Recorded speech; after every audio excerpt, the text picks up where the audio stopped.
Hi, Annie. Hi, Scott. Annie Gedger. I have to say it like a bunch. Annie Gedger. You know that I put notorious for getting your name wrong on my signature on my emails because I'm the worst. Like, it's literally one of those things that as an adult, I'm so embarrassed that I can't get it. But there's some processing thing for me. But what I want you to know is the more I attempt to get it right, it's a braver act for me than pretending like I know it. That's true. Yeah. And welcome to Scott Talks. I'm here with Annie, and we're talking about her book and her journey, The Fifth Chamber. And you had a lovely, lovely talk with Laura about your journey. We have a little commonality. I think your book, the main storyline of your book took place in the mountains of the Rockies. Absolutely. Part of it. That's one of the threads of the book. And what year was that? What year were you guys in the Rockies? Well, I mean, I have roughly the Wyoming part. I have to think about this. The Wyoming part, I did that before I met Kent. So that was like 1983. Okay, so you were about 10 years before me. I showed up in Utah in Park City at 1988, the fall of 88. But we were kind of generationally in the same space. Yeah. And I come from Virginia. Where did you come from when you landed in Wyoming? Washington. I grew up in Washington. Okay. So you were still a little familiar with mountain life, a little bit. I was from the East Coast. Oh, yeah. No, that's very different. No, I'm definitely familiar with mountains. I mean, that's one of the things in my book. I write about Mount Rainier because I really do. I grew up in the shadow of Mount Rainier. And oh, yeah, it's gorgeous. My first husband and I backpacked quite a bit there. My second husband and I have backpacked some there. And I've taken my kids there. It's a beautiful spot. Yeah, it is. There's something kind of moving about that spot. It feels spiritual. It is. Or there's like a force or a power there. It feels special.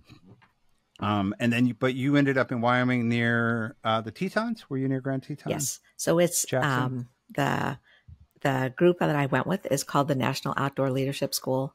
And they're Knowles. Yeah. Most people don't know that. People always ask if it's outward bound. I'm like, it's similar, but it is. I looked at Knowles when I was about your age. Yeah. In fact, the guy that I traveled out west with, he had done a Knowles program. And, we camped out of the back of our car for months. He taught me how to wash my, my plates and pans with my hands, which I still think of him when I do that because he said that, that was a Knowles technique. Yep.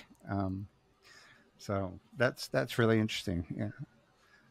Yeah. So you fell in love with that area? I did. I mean, I've returned there by car. I haven't backpacked through there since that first adventure. I backpacked other places, but yeah, I mean, it's so beautiful and it's such a different mountain range than the Cascades that I'm used to.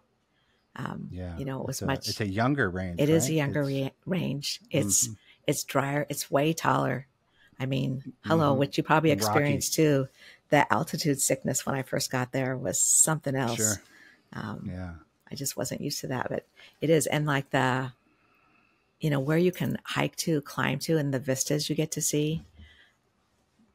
I mean, honestly, I think when I moved out there in 88, we felt like even 10 years before must have felt like the Wild West. Yeah. Like, right? Yeah. Horses, cowboy hats, gates, wooden fences everywhere. Like it was truly removed from the rest of the world, and it felt insulated. So I and then you met Kent there. I actually met him in Washington. I met him. I worked for my dad in between my undergraduate and my graduate school.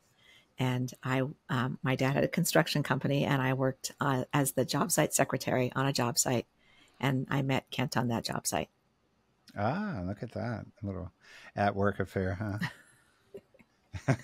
I like it.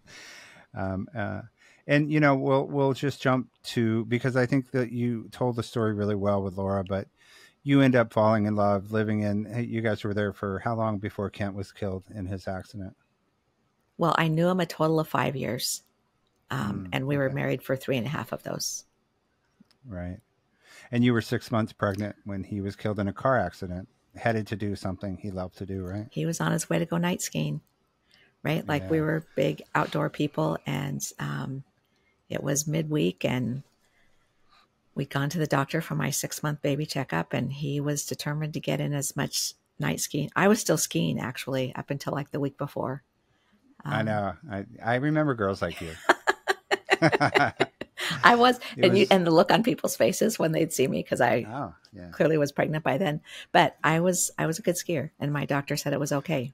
But I didn't go that night, and I'll always be grateful that I didn't. I remember you telling the story. You had a deep feeling, an intuitive thought that you should stay home. Yeah. And just for you guys to know, it to live in the mountains and go night skiing is passionate.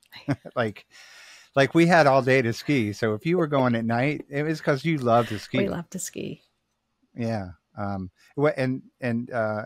there was snow in the mountain. How was the accident? How did the accident occur? Well, it started snowing when he was on his way to the mountain. He didn't get to the mountain. He was in a snowstorm and hit black ice.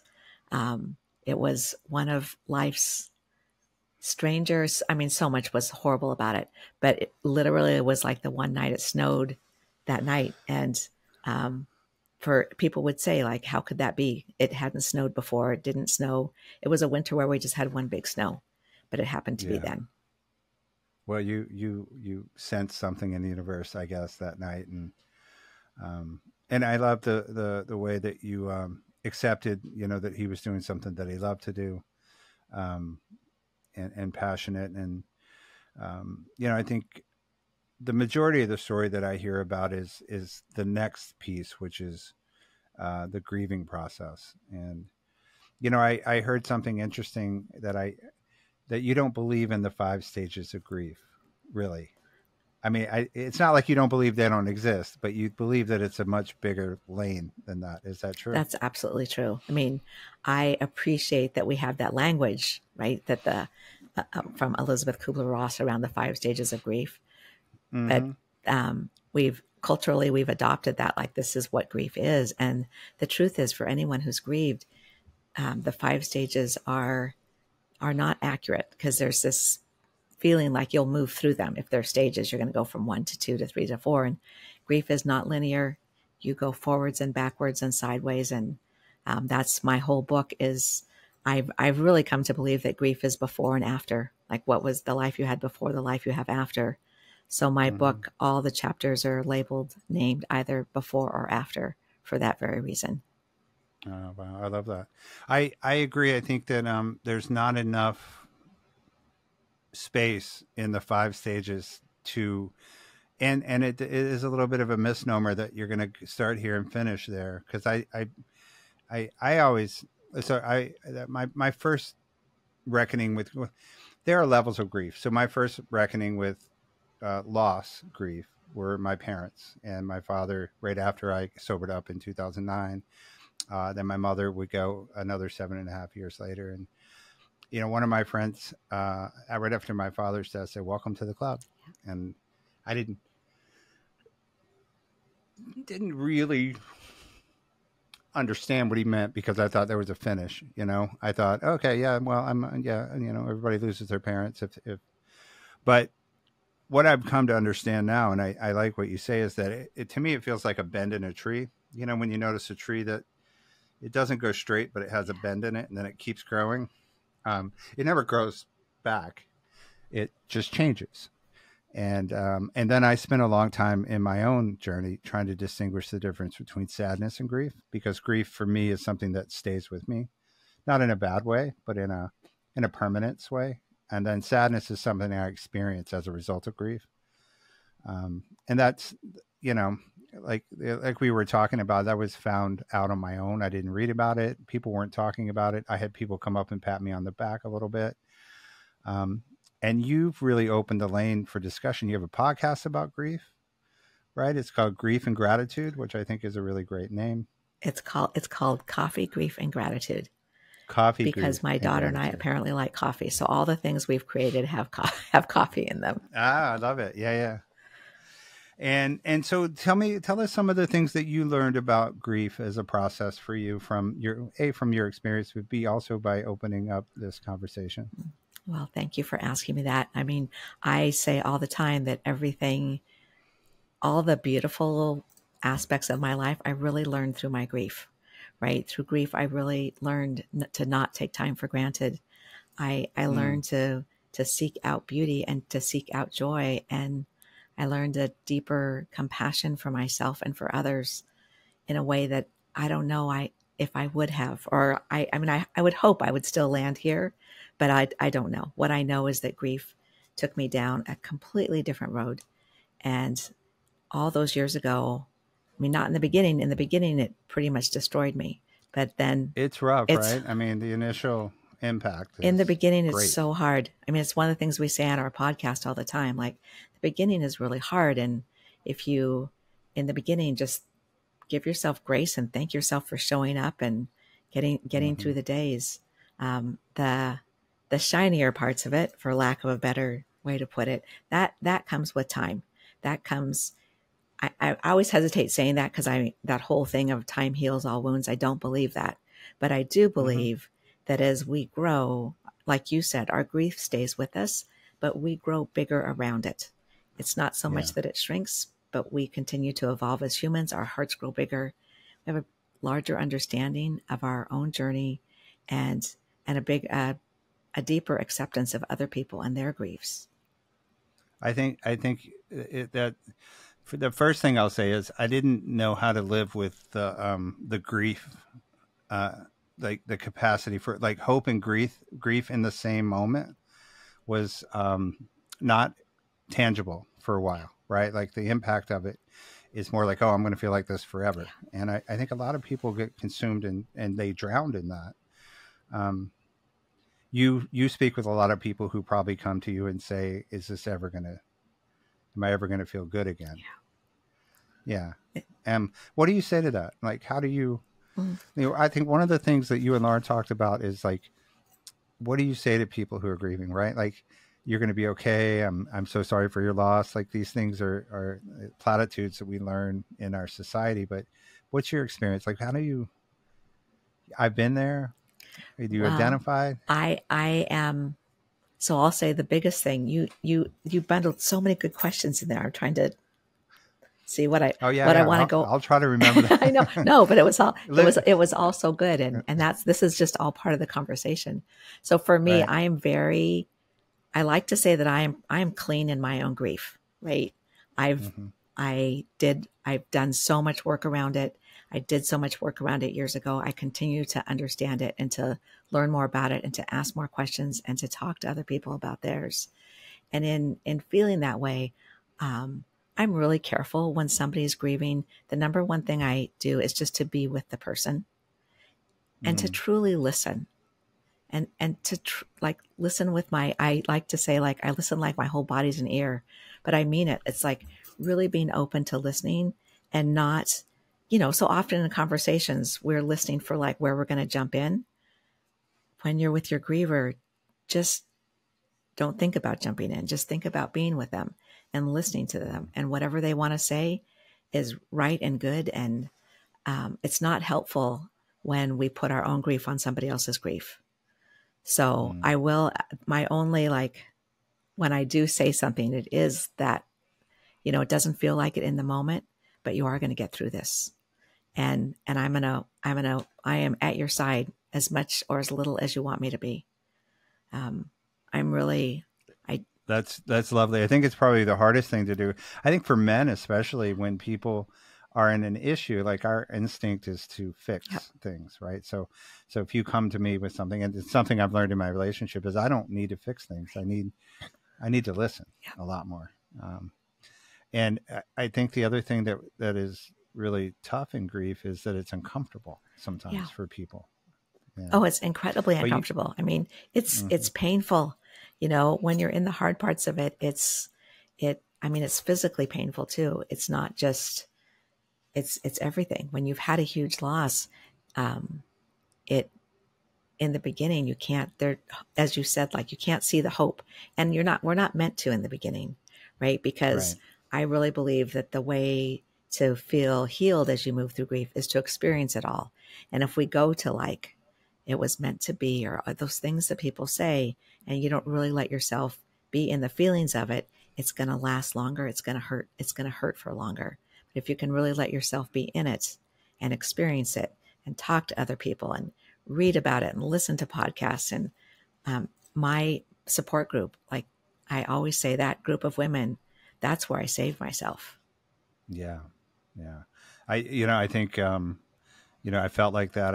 I've been like that, those types of experiences are without a solution typically. Like, I think if somebody can, be down the road as an example of somebody who felt like that or acted like that, and then you think to yourself, okay, then you see that as an example instead of trying to intellectualize a solution. Because I think what you're saying is, if I don't allow myself the process, then I'm just sort of intellectualizing something I need to feel my way through. Yep.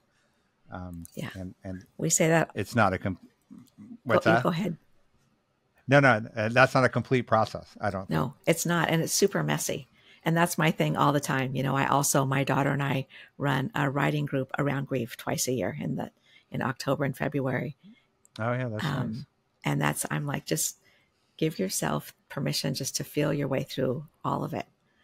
That's where the healing is going to happen. I remember when my father passed away, I kept like holding all this emotion in, and it would come out in these little moments where I couldn't control it. And I felt like I had an itch I couldn't scratch. And so I told myself whenever I felt like grieving, I would just go into the empty house and put myself in my room and just get primal and feel it. And I still tell people that today. I think it was I always felt better. Yeah. And I always tell people I made noises I didn't know I could make. And I just let myself have that moment. And I don't think we allow ourselves as humans to see that side of ourselves enough, Yeah. I don't think we do nearly enough. And I mean, it's scary, right? Like when I was super angry, that rage, it felt like it consumed me, and it Right. came out. And there's a chapter in my book about the inappropriate ways I expressed it, right? Like, cause it's like, I was mad at the world. I was hurt and I was mad. One of the best things I did for myself was going to the dump and breaking dishes. I love that. I never did that. It's a great release, because it's that same thing. It's like there's all this pressure, but it feels like there's a release when you're actually breaking things. And when you do it at the dump, you don't have to clean it up. That was my other thing. Yeah. That's great. Yeah, I don't even know where to go from that. I feel like you and I could go on for a long time talking about this. The next time I experienced grief was my mother's passing, and I feel like I was much more prepared for it. And not that I felt it any less, but I felt like I knew there was a beginning, and then there would be a path that I would take with it. And the one thing I think I struggle with, and maybe you could reflect on this, is I think anytime we lose somebody unexpectedly, there are things we wish we could have changed, and those things still come up for me sometimes, but I know that everything happened the way it needed to happen, because it happened that way. Do you have any insight on that, or do you have anything that, maybe people can let go of instead of holding on to that as a regret or an imperfection of an experience? Because I think your experience was absolutely, the epitome of that. Not that you held on to anything, but it was so unexpected. You had a child with this man. You were ready to have a family, and then poof, you're on a different path. Yeah. I mean, I appreciate you saying that about how you felt going through your own grief. It's really hard, right? Because that whole what if and if only, that lasted for a long time. It was really hard to get to a place of just accepting this is what happened. I had a lot of regret. Like if I asked him not to go skiing that night, he probably wouldn't have gone. Right. And then that whole, because it was an accident, he hit another car, both cars spinning in the black ice, and everyone else in the other car was fine. Right. So that just took me a long time. Like I had to get to a point of accepting that I was never going to understand it. And it's what happens. and that I could either continue to spin in that wishing it could have been different, or I could start to heal myself.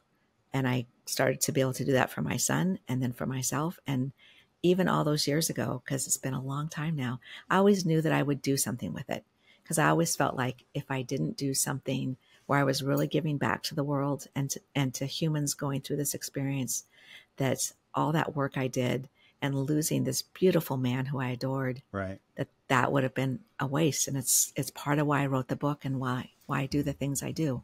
Mm.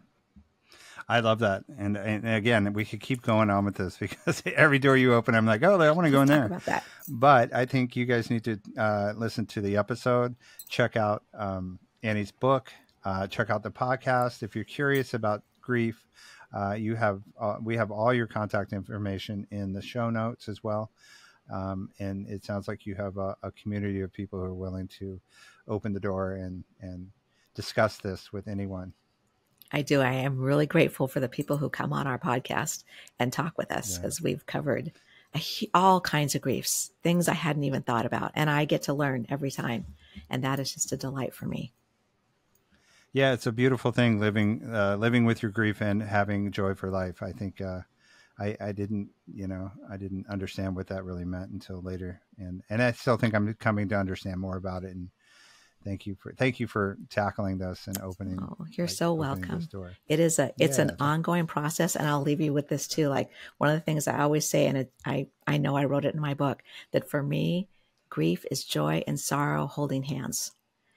Oh, I love that. It's both. Eventually, we get to hold it all. If you can believe you have the capacity for it, it's there. Yeah. Thank you, Annie. Thank you, Scott. It's been a delight.